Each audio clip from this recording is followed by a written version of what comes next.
제 이야기를 좀 하려고 합니다. 저는 모태신앙으로 어머니 뱃속에서부터 교회를 다녔습니다. 아버지는 장로님, 어머니는 권사님이셨기 때문에 저에게는 교회 다니는 것이 당연했고 그것이 자연스러웠습니다.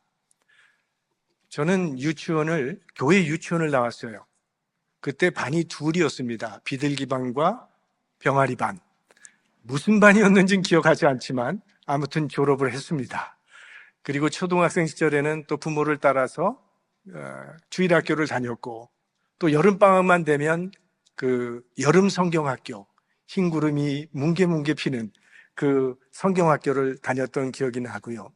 중고등부 시절에도 교회는 거의 빠지지 않고 다녔습니다. 대학생 때는 좀 더 열심히였던 것 같습니다. 그때는 우리 교회의 일부 예배가 7시였습니다. 근데 그때가 제가 성가대 총무로 섬기고 있었는데, 성가대 총무는 노래를 잘 못해도 괜찮습니다. 다만 성가대원들이 제 시간에 성가 연습에 참석할 수 있도록 하는 것이 주 임무였어요. 그러니까 6시부터 성가 연습을 해야 되니까 6시 이전에 교회에 나와서 이제 성가대원들 한 사람 한 사람에게 웨이크업 콜을 하는 것이 저의 주 임무였습니다. 그래서 일부 예배를 잘 마치면 이제 끝나고 성가 연습을 하게 되죠. 그리고 성가 연습이 끝나면 이제 주일학교에 가서 교사로 봉사를 했습니다. 그리고 주일학교 봉사가 끝나면 그다음에 우리 대학부 모임이 있으니까 대학부에 가서 모임을 가졌고, 그 모임이 끝나면 그 당시에는 주일학교 어린아이 오후 예배가 있었습니다. 그래서 오후 예배를 참석했고, 그게 끝나면 주일날 저녁에 어른 또 주일 예배가 있죠. 그래서 그 예배를 참석하고는 집으로 돌아오기로 했습니다. 지금 생각해봐도 참 기특했던 것 같습니다. 하지만 그 모든 것이 그냥 교회 생활이었고 별 기쁨이나 특별한 의미 같은 것은 없었습니다. 그런데 미국에 이민 와서 어떤 목사님의 설교를 듣는 가운데 마음이 뜨거워졌습니다. 그래서 요한복음 3장 16절 말씀을 찾아서 읽었는데, 이게 나를 구원하는 생명의 말씀이라는 그 깨달음이 아주 확실하게 제 마음을 사로잡았습니다. 사실 이 요한복음 3장 16절은 아마 여기 계신 모든 분들도 어릴 때 자라나면서부터 암송했던 말씀이라고 생각을 하는데, 그러나 저에게 별 감흥은 없었어요. 그런데 그 말씀이 그날 갑자기 이게 깨달아지면서 하나님께서 나를 이처럼 사랑하신다는 그 말씀이 너무나 감사하고 감격해서 정말 눈물 콧물 범벅이 되면서 한참을 울었습니다. 그리고 그때부터 어떻게 살 것인가를 이제 고민하게 되었고, 기도하다가 목사가 되었습니다. 그날이 제게는 회심의 날이었습니다. 그전에도 교회 다녔고 교회 울타리를 벗어난 적도 없었고 교회 봉사도 열심히 했는데, 그날이 제게는 회심의 날이었죠. 인생의 전환점은 그날이었습니다. 아마 여러분 중에도 그와 비슷한 경험을 가지고 계신 분이 있을 거라고 생각을 합니다. 그러면 그날 이전과 그날 이후는 뭐가 달라진 것일까요? 이것에 대한 단서를 주는 내용이 오늘 본문에 나옵니다. 자, 지난 주일로 사도 바울의 2차 전도여행은 막을 내렸고 이제 3차 전도여행이 시작이 되는데, 브리스글라와 아굴라는 로마에 살던 부부였는데 글라우디오 황제가 유대인 추방 명령을 내렸기 때문에 고린도에 이주해 와서 거기서 천막 제조업을 하고 있었는데, 천막 짓는 직업을 갖고 있는 바울과 만나서 바울의 전도를 받고 이 사람들은 이제 예수 그리스도를 믿는 사람들이 되었습니다. 그리고 자신들의 사업을 그대로 이어가면서 그때부터 바울을 도와서 이 전도 사역에 힘쓰는 동력자가 되었습니다. 바울이 고린도 교회를 개척할 때 이 브리스길라와 아굴라 부부가 결정적인 도움을 주었죠.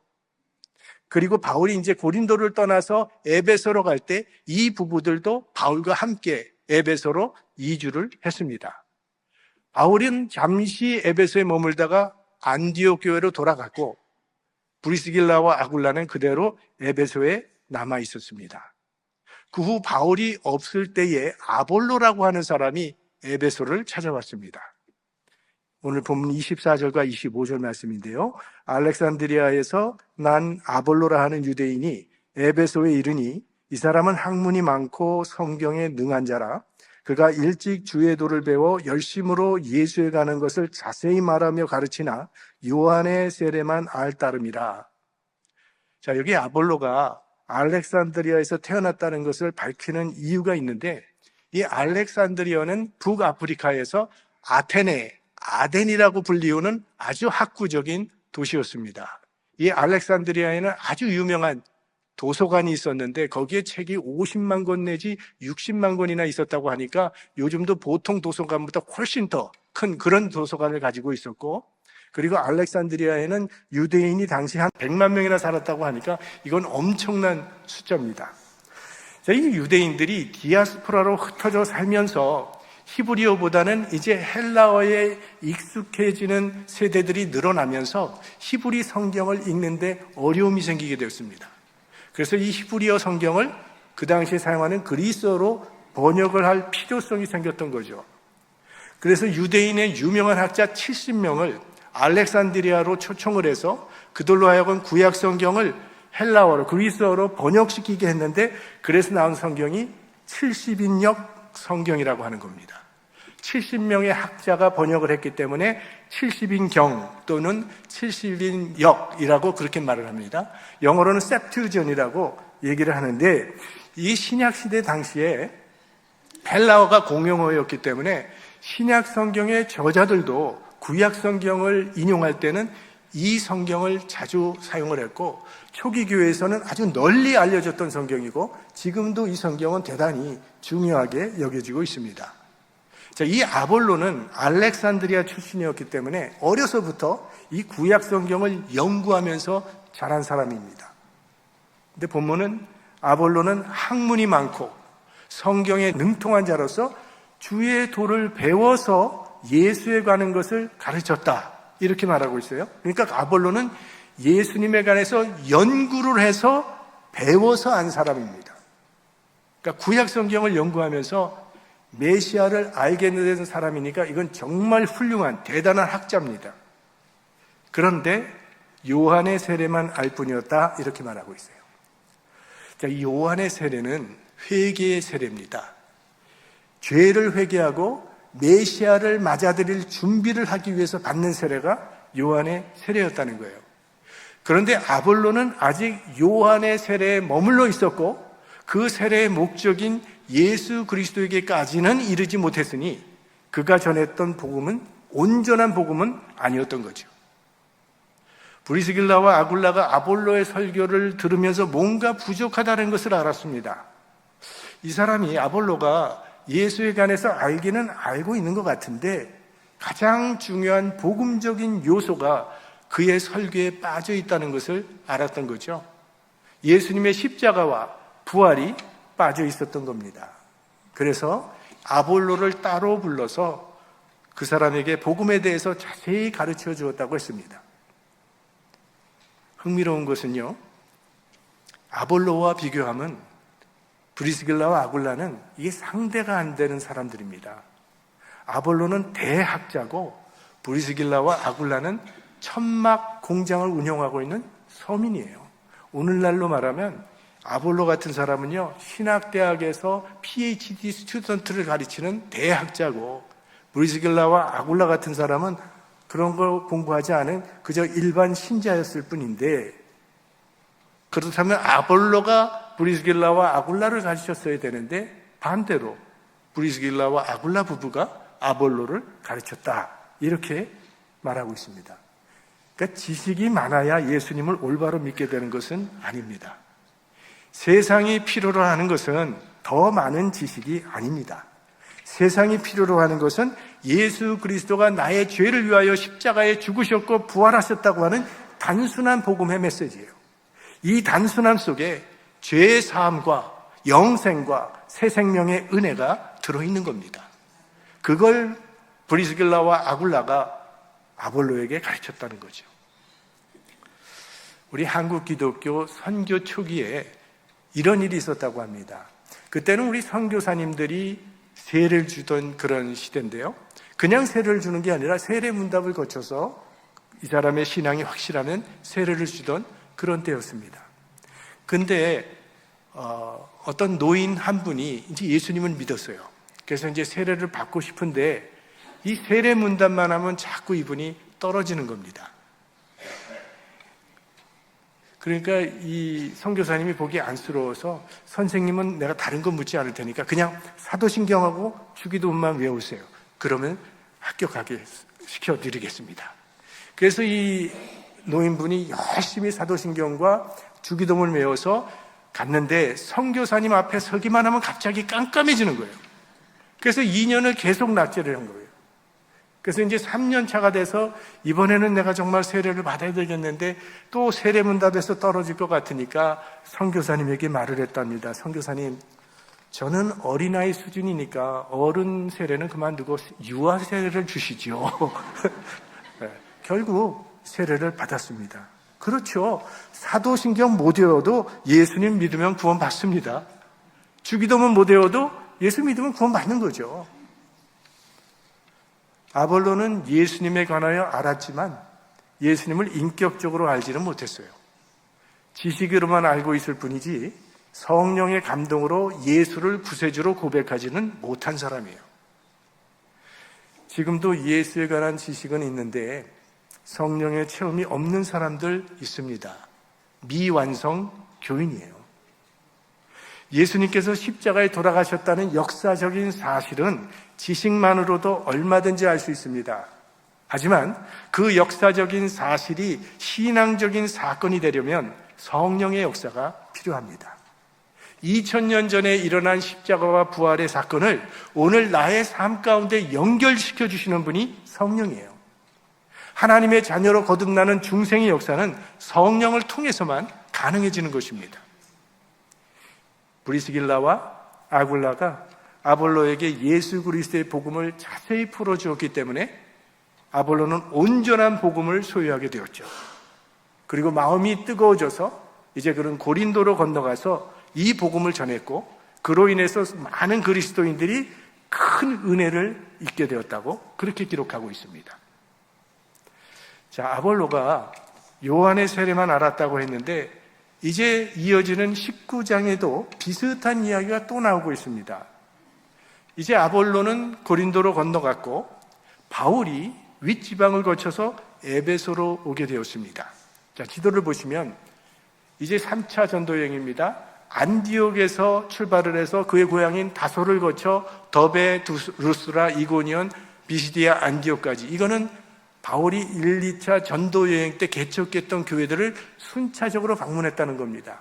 그리고 그 교회와 교인들을 믿음 위에 굳건히 세워진 후에 저 비시디아 안디옥에서 이제는 에베소로 내려왔다는 그런 말씀이죠.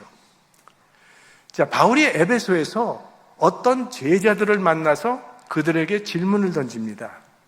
가로되 너희가 믿을 때에 성령을 받았느냐? 가로되 아니라 우리는 성령이 있음도 듣지 못하였노라. 바울이 그들에게 믿을 때 성령을 받았느냐고 물었더니 성령이 있는지도 모른다고 대답을 했어요. 믿음과 성령의 관계가 무엇이길래 바울은 이런 질문을 던졌을까요? 고린도전서 12장 3절에 성경은 우리에게 이렇게 가르쳐주고 있습니다. 함께 읽겠습니다. 성령으로 아니하고는 누구든지 예수를 주시라 할 수 없느니라. 그러니까 성령을 통하지 않고는 예수를 주로 믿지 못한다고 했어요. 다시 한번 여러분께 묻겠어요. 여러분은 예수님을 구주로 믿으십니까? 정말 진심으로 아멘 하셨다면 여러분은 성령 받은 사람입니다. 이거 잊지 마시기 바랍니다. 성령의 역사가 없이는 절대로 예수를 주로 믿을 수 없기 때문이에요. 그런데 이 에베소의 제자들은 성령을 받지 않았다고 했으니까 아직 믿은 것은 아니죠. 이제 계속해서 바울이 묻습니다. 바울이 가로되 그러면 너희가 무슨 세례를 받았느냐? 대답하되 요한의 세례로라. 이들이 요한의 세례를 받았다는 것은 세례 요한의 제자라는 그런 말입니다. 이들은 아볼로처럼 요한의 세례만 알고 있는 사람들이에요. 그러면 요한의 세례와 예수님의 세례는 무슨 차이가 있는 것일까요? 세례 요한 자신이 자신의 세례와 예수님의 세례가 어떻게 다른지를 설명해 주었습니다. 마태복음 3장 11절 같이 있습니다. 나는 너희로 회개케 하기 위하여 물로 세례를 주거니와 내 뒤에 오시는 이는 나보다 능력이 많으시니 나는 그의 신을 들기도 감당치 못하겠노라. 그는 성령과 불로 너희에게 세례를 주실 것이요. 요한의 세례는 물 세례이고 예수님의 세례는 성령 세례라는 말입니다. 자, 물 세례는 구원을 준비하기 위해 받는 세례이고 성령 세례는 예수를 구주로 고백함으로 구원에 이르는 세례, 그것이 성령의 세례입니다. 그래서 예수님을 구주로 고백하고 영접할 때 우리는 구원받았다고 말하는 것이고 성령 세례 받았다고 말하는 것입니다. 근데 사실 이 성령 세례에 대해서는 교단마다 조금씩 이해는 다릅니다. 우리 장로교는 성령 세례를 중생과 동시에 주어지는 단회적이고 보편적인 은혜로 이해하고 있습니다. 다시 말하면 예수 그리스도를 구주로 고백하는 순간 성령께서 우리 안에 내주하시는 그 사건을 우리는 성령 세례라고 부릅니다. 그러나 이제 오순절이나 또 은사주의교에서는 성령 세례를 중생 이후에 특별하게 다시 한번 체험하게 되는 2차적인 체험으로 그렇게 이해를 하고 있는데, 우리 장로교에서는 성령 세례를 구원받은 모든 신자에게 이미 일어난 그런 사건으로 보고 있어요. 그래서 예수 믿는다, 예수님 영접했다, 성령 받았다, 이건 다 같은 의미입니다. 성령 세례는 단회적인 사건이지만 성령 충만은 계속적이고 반복적인 사건이에요. 그러니까 성령 세례는 구원의 시작에서 주어지는 은혜이고 성령 충만은 성령 안에 살고 있는 신자들이 살아가면서 자라가면서 받는 은혜라는 거예요. 그러니까 모든 그리스도인들은 성령 세례 받은 자이고 계속해서 성령 충만을 구하며 살아가야 한다는 그런 말씀입니다. 근데 이 성령 충만이라고 하는 것은 마치 무슨 컵에 물이 점점 채워지는 것처럼 우리 안에 성령이 점점점 많이 들어온다는 그런 뜻이 아닙니다. 우리 삶이 성령의 뜻에 온전히 순종하고 따르는 것을 성령 충만이라고 말하는 것이고, 우리 삶이 온전히 성령의 다스림을 받을 때 그걸 성령 충만이라고 우리는 부르고 있습니다. 자, 그러면 세례에 대해서 좀 생각해 볼 때, 이 세례는요, 자신이 죄인임을 인정하는 행위입니다. 물에 들어갈 때 죄에 대해서 죽고 다시 물에서 올라올 때 그리스도와 다시 산다는 그런 의미로 세례를 받는 것인데, 그러니까 이 세례는 죄 없는 사람은 받을 필요가 없습니다. 죄인만 받는 거예요. 그런데 예수님께서는 세례 요한으로부터 세례를 받으셨습니다. 죄가 없는데. 무슨 의미일까요? 예수님께서 세례를 받으실 때 아주 신기한 선상이 나타났습니다. 마태복음 3장 16절 함께 봅니다. 예수께서 세례를 받으시고 곧 물에서 올라오실새 하늘이 열리고 하나님의 성령이 비둘기같이 내려 자기 위에 임하심을 보시더니, 성령이 비둘기같이 예수님 위에 임했다고 하는 그런 말씀이 나오는데, 이거는 예수 그리스도로 말미암아 이제 새로운 시대가 열린 것을 상징적으로 보여주는 것입니다. 구시대는 지나갔고 새 시대가 열렸다는 것을 선포해주는 사건. 그래서 지금은 소나 양으로 우리가 제사를 드리지 아니하고 예수님의 십자가의 보혈을 힘입어서 하나님께 나아가는 새로운 시대가 되었다는 거예요. 자, 예수님께서 그래서 이런 말씀을 하셨죠. 여자가 낳은 자 중에 요한보다 큰 이가 없도다. 그러나 하나님의 나라에서는 극히 작은 자라도 저보다 크니라. 이거는 새로운 시대에 대한 예수님의 말씀입니다. 이거 한번 말씀드린 적이 있는데, 구약의 메시아를 예언한 많은 선지자들이 있는데 그 중에 가장 마지막 선지자가 세례 요한이에요. 그런데 예수님께서는 그 구약의 많은 선지자 중에 요한이 가장 큰 선지자라고 말씀하시는 겁니다. 아니, 우리가 가장 큰 선지자면 모세나 엘리야 이런 사람을 생각할 텐데 왜 세례 요한을 가장 큰 선지자라고 했을까요? 모세나 엘리야는 수도 없이 많은 기적을 행했지만 세례 요한은 기적을 행했다는 기록이 성경에 하나도 나오지 않습니다. 이거는 능력 면에서 업적 면에서 세례 요한이 다른 선지자보다 크다는 그런 뜻이 아닙니다. 이거는 구속사적 관점에서 요한이 다른 선지자보다 크다는 그런 말씀이에요. 무슨 말인가 하면 구약의 선지자들은 비록 메시아에 대해서 예언을 하긴 했지만 그들은 메시아에 대해서 잘 알지 못하고 흐릿하게 멀리서 예언을 했다는 거예요. 반면 세례 요한은 구약의 선지자들이 보지도 못했던 메시아를 직접 목격했고 그 예수님에게 세례까지 준 사람이에요. 예수님과 같은 시대에 살면서 메시아 예수 그리스도의 길을 닦아주는 특권을 누렸으니 구속사적 관점에서 세례 요한을 구약의 선지자보다 더 큰 선지자라고 말씀하신 겁니다. 그러면 하나님의 나라에서는 극히 작은 자라도 세례 요한보다 크다는 것은 또 무슨 뜻일까요? 역시 같은 맥락의 이해가 필요합니다.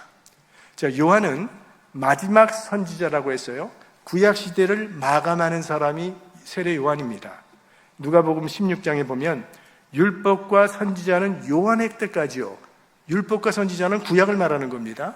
그건 요한의 때까지요. 그 후부터는 하나님 나라의 복음이 전파되어 사람마다 그리로 침입하느니라.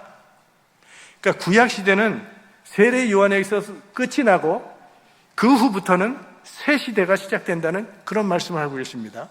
그래서 세례 요한은 구시대의 끝이고 그 사람은 새로운 시대의 시작이에요. 그게 세례 요한의 사역입니다. 이처럼 요한은 새 시대를 열어준 인물이지만 그 새로운 시대에 완전히 들어가지는 못한 과도기적 인물입니다. 무슨 얘기인가 하면 세례 요한은 예수님의 사역이 시작하는 공생의 시작 부분을 세례 요한은 보았습니다. 그렇지만 예수님의 사역의 가장 핵심은 십자가와 부활인데 세례 요한은 이거에 대해서는 몰랐다는 거예요. 그런 일이 있기도 전에 세례 요한은 참수를 당했으니까, 죽었기 때문에. 그런데 지금 우리들은 예수님의 십자가와 부활을 통해 구원이 성취된 시대를 살고 있어요. 그러니까 구속사적 관점에서 볼 때 구원이 성취된 시대를 살고 있는 우리들은 세례 요한보다도 더 큰 특권을 누리고 있다는 거예요. 그래서 우리가 세례 요한보다 크다고 말씀하신 겁니다. 예수님의 구원이 완성되기 전까지는요, 예수님의 십자가와 부활을 통해서 구원받는다는 사실을 안 사람이 한 사람도 없었습니다. 그저 구약의 인물들은 장차 메시아가 오실 것이라는 그 구원의 약속만을 소망하면서 그저 바랄 뿐이었어요. 아브라함도 모세도 다윗도 엘리야도 다 마찬가지입니다. 그러나 구원이 이미 십자가와 부활로 완성된 지금 우리는 구원의 궁극적인 실체인 예수 그리스도를 믿음으로 구원받으며 늘 우리와 동행하시는 성령의 인도하심을 받으며 살아가고 있으니 우리는 어떤 시대, 어떤 사람보다 더 풍성하고 더 충만한 은혜 속에 살아가는 하나님의 백성이라는 사실을 깨달으시고 감사와 기쁨으로 살아가시기를 바랍니다.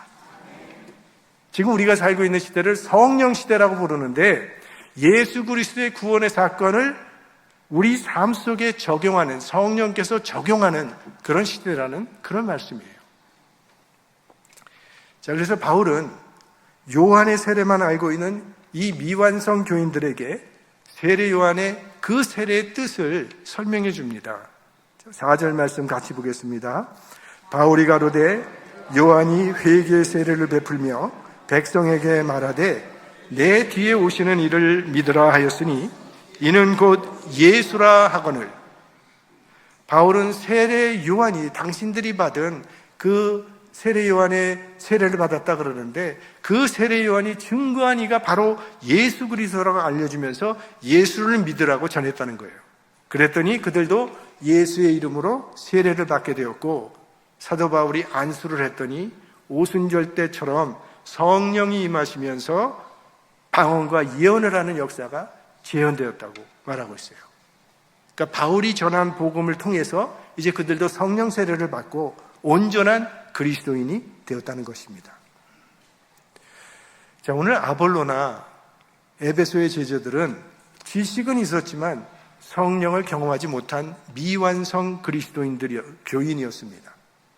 그러나 복음을 제대로 깨닫고 성령을 체험하자 이제 그들의 삶이 변화되었고 교회와 세상에 유익을 끼치는 사람으로 쓰임받게 되었다는 그런 이야기입니다. 자, 왜 어떤 분은 기쁘게 신앙생활을 하고 있는데 왜 어떤 분은 아무 기쁨도 없이 습관적으로 신앙생활을 하는 것일까요? 교회 생활에 빠삭하게 익숙해져서 교회가 어떻게 운영되는지 훤히 꿰뚫어 알고 있고 설교 제목만 봐도 뻔하다고 하품하면서 아무런 변화나 기대도 없이 그냥 신앙생활 이어가는 분들이 있다는 겁니다. 생명력을 잃어버린 거죠. 오늘 우리는 스스로에게 질문을 해봐야 합니다. 나는 온전한 복음을 붙들고 살아가고 있는지, 나는 과연 성령 안에서 기쁨과 감사로 신앙생활을 하고 있는지, 아니면 교회는 다니고 있지만 의무감과 습관에 머물러 있다면 미완성 그리스도인인 것입니다. 예수님에 관하여 아는 것과 예수님을 인격적으로 아는 것은 다릅니다. 전자는 단순히 지식에 머물지만 이 후자는 주님과의 관계 속에서 삶이 변화되는 거예요. 지식만으로는 구원받을 수 없습니다. 성령 안에서 예수 그리스도를 인격적으로 만나고 그분과의 살아있는 관계를 통해 살아가는 것, 그것이 우리를 구원하는 참된 신앙입니다. 우리 성도 여러분, 성령 안에서 예수 그리스도가 나의 구세주가 되심을 확신하시고 구원의 기쁨과 감격을 날마다 새롭게 누리시면서 가정과 일터와 이 세상 속에서 예수 그리스도의 복음의 빛을 드러내는 참된 그리스도인들이 되시기를 주의 이름으로 축원합니다. 성령의